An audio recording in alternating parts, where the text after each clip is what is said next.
Olá, bem-vindo à sua aula número 108 de programação em Python.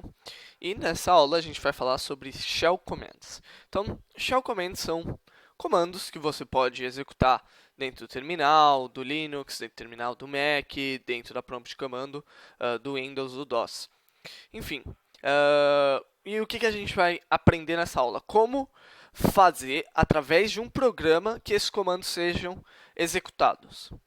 Então, como sempre, tem um arquivo 108.py que resume as informações da aula de hoje. Então, tente ler esse arquivo usando o System. Então, o que está mostrando aqui exatamente? Se você for ver, tem aqui um arquivo txt na pasta da aula. Só está escrito tente ler esse arquivo usando o System. E o System ele é uma função do módulo OS, e o que ela faz? Ela faz com que um determinado comando seja executado no terminal do sistema operacional. Então, ela é uma função que ela é universal, em termos de ela vai executar um determinado comando em qualquer terminal. O que tem que ser específico de acordo com cada sistema operacional, o comando que você está colocando lá. Então, por exemplo, nessa primeira linha está escrito tente ler esse arquivo usando o OSystem. E eu vou lá e escrevi o comando que eu usei para ler o meu arquivo txt, que você está vendo aqui. Tente ler esse arquivo usando o OSystem. E o comando que eu usei foi justamente op.os.system cat arquivo txt. Então, cat é um comando do terminal Linux e ele vai simplesmente ler uma parte do arquivo, vai disponibilizar o arquivo que você está pedindo aqui no terminal. Cat arquivo txt, que é o nome do meu arquivo, e ele termina por executar isso aqui. E ele mostra o que efetivamente havia dentro do meu arquivo. Para o Windows, aqui seria type, se não me engano. Eu não sou muito bom com o terminal do Windows, porque eu não uso muito. Mas aqui acho que seria type. Enfim, na descrição do vídeo tem dois tutoriais, cada um falando sobre um comando para Linux, comando para Mac, comando para Windows. E aí você dá uma olhada lá se você também não tem muito esse conhecimento sobre executar comandos no terminal. Especialmente para quem é usuário de Windows, isso não é muito comum você usar a prompt de comando. Enfim, então eu executei o OSystem, cat arquivo txt, e você vê que ele me devolveu um número aqui com um valor 0. Já vou explicar o que é esse valor 0. Então, o OSystem, eu posso executar um determinado comando no terminal. Isso seria equivalente a escrever no terminal cat arquivo .txt, sendo que eu teria que estar, óbvio, nessa pasta, porque eu não tenho caminho para o meu arquivo txt. E aí eu executei um outro comando.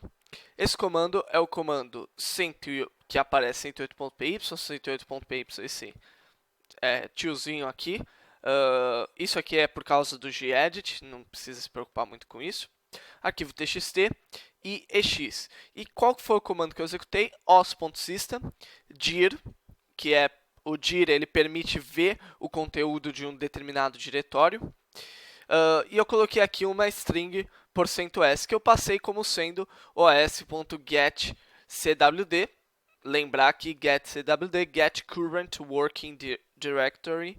Então, ele me devolve o caminho para o diretório que eu estou trabalhando no momento.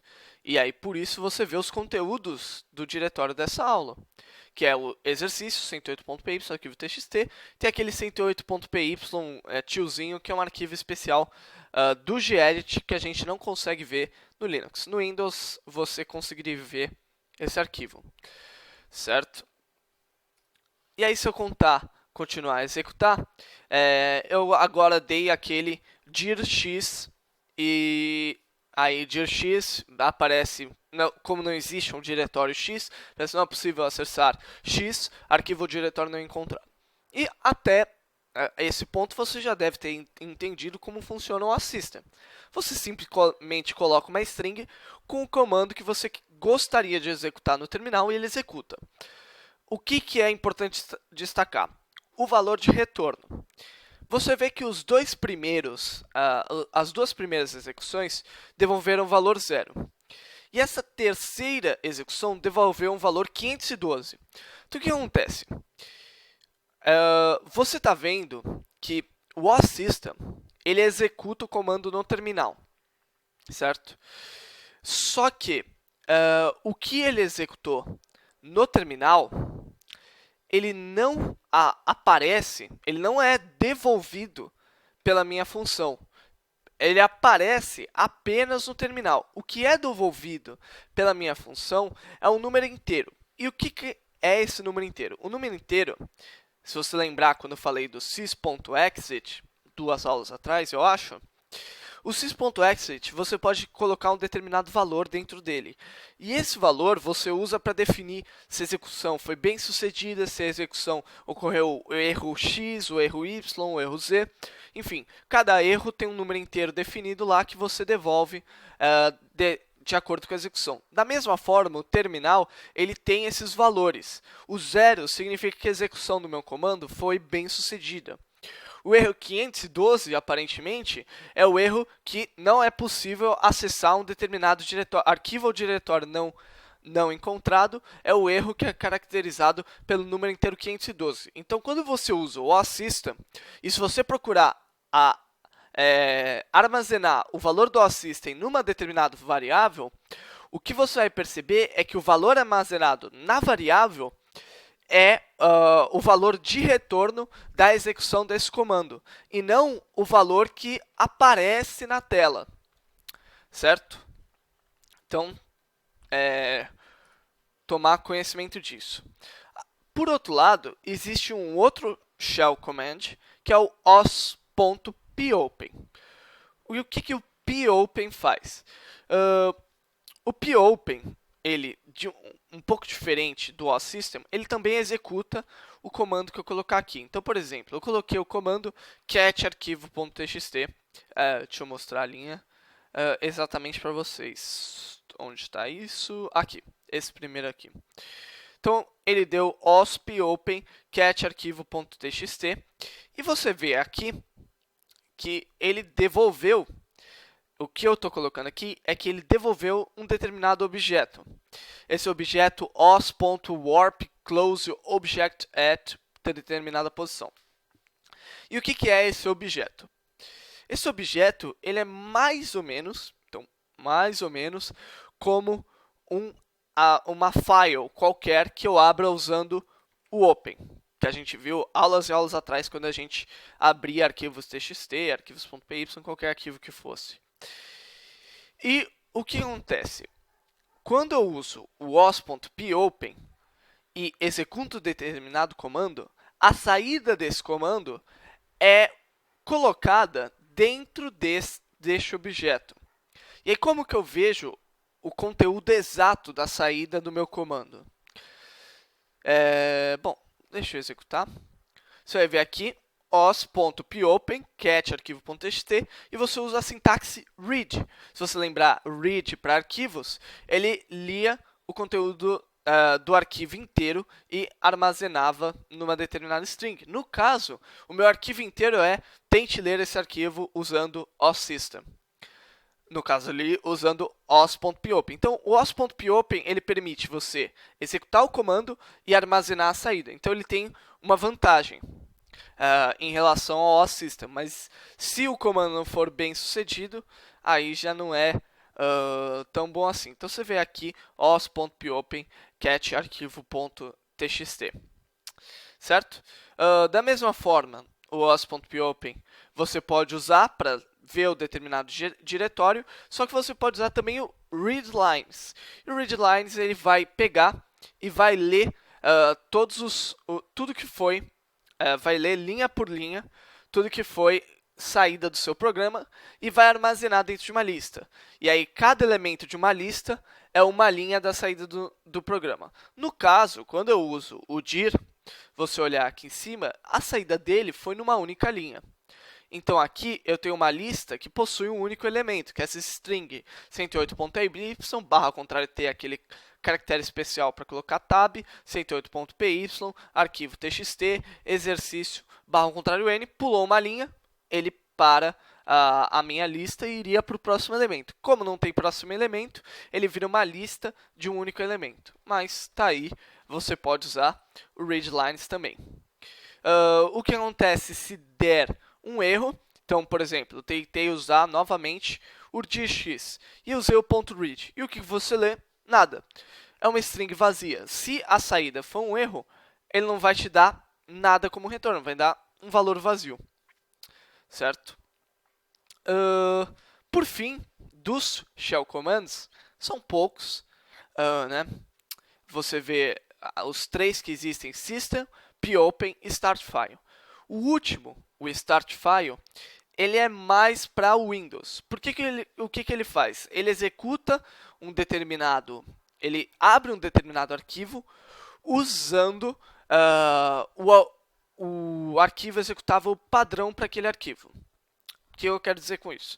Se você tem uma determinada imagem ou um determinado arquivo de som, e aí o determinado arquivo de som, você clica 2 vezes nele, ele abre no Windows Media Player. Significa que o programa padrão para abrir aquele arquivo, o arquivo MP3, o AVI, que seja, é o Windows Media Player. Se eu usar o Start File e colocar o caminho com o nome para aquele determinado arquivo, MP3, e usar o Start File, como está colocado aqui, certo? OS Start File, ele vai pegar e vai executar a sua música no programa padrão para aquele arquivo em questão. No caso, eu não estou no ambiente Windows, então essa parte aqui não vai ser executada. Mas se você tem um leitor de música qualquer, e se o seu leitor de música aceita arquivos .avi, que deve aceitar, se você usar os.startfile, ex com separador adequado, sons com separador adequado, e abrir o som teste.avi, que foi o som que a gente usou no nosso joguinho e tal, ele vai ser executado no programa padrão. Então você pode usar o startfile também para o Windows. Beleza? Ok, e são esses os shell commands. Bem simples, são 3 shell commands. O que você precisa saber é os comandos do terminal específico do seu sistema operacional. Isso tem na descrição do vídeo. Destacar um negócio agora no final da aula. No terminal Linux, e você vai ver que o ambiente do idle ele não vai ser suficiente para lidar com essas aulas. Quando eu escrevo aqui Python 3, ele entra no meu ambiente do Python para terminal, Python 3.4.0. Quando você instala o Python para Windows, geralmente ele já cria esse ambiente para você. Então, se você digitar Python no Windows, na prompt de comando e executar, ele vai entrar no ambiente Python que está instalado. Pode ser que, por algum motivo, o caminho para o arquivo Python não esteja definido. Então, nesse caso, você tem que definir o chamado Python Path. E aí, para definir o Python Path, você pode olhar na descrição do vídeo também. E lá vai ter a descrição como você pode executar o Python, as coisas que eu tenho feito aqui no Linux, de maneira equivalente no Windows. E o que você tem que definir antes de mais nada. Ok? Para casa, tem um exercício e vou mostrar a utilidade de tudo isso que eu estou mostrando, porque aparentemente não tem utilidade nenhuma. Então você está vendo que eu criei aqui um instalador.py e aqui tem uma pasta aplicativo, que é aquele aplicativo que a gente desenvolveu nas aulas. E o que você vai fazer? Você vai chegar, entrar na pasta exercício, e ó, aqui tem esse monte de arquivo com esse negócio, porque é problema do gedit. Então, Python 3, instalador.py, você vai ver que ele vai pedir um nome. Eu vou digitar Pedro aqui, e aí depois de um tempo acontece alguma coisa, você vê que aqui deu uma balançadinha no meu gedit. Então, o que acontece? O que você tem que fazer? Você tem que desenvolver esse instalador.py, você vai usar o OS System ou o OS Popen, o que você preferir, para executar os comandos no seu terminal. E o que esses comandos vão ter que fazer? Eles vão ter que copiar e colocar o seu arquivo numa pasta da sua escolha. Eu escolhi a minha pasta como sendo a minha pasta home, que é a pasta Pedro, pasta pessoal que aparece aqui. E você vê que ele cria uma pasta Python-Pedro. E aqui, a Python-Pedro tem o meu arquivo .py e tal. Então, é um instaladorzinho do seu programa, que eu vou fechar aqui. E o que mais? Ele abre esse arquivo layer.txt que está vazio. No caso, aqui, quando eu executei, ele abriu esse arquivo layer.txt. No Linux, você pode abrir colocando gedit layerme.txt, que ele vai abrir o arquivo qualquer. No Windows, você tem que usar o start file, certo? Então, é isso, pessoal. Essa foi a aula de hoje. Espero vocês na próxima aula.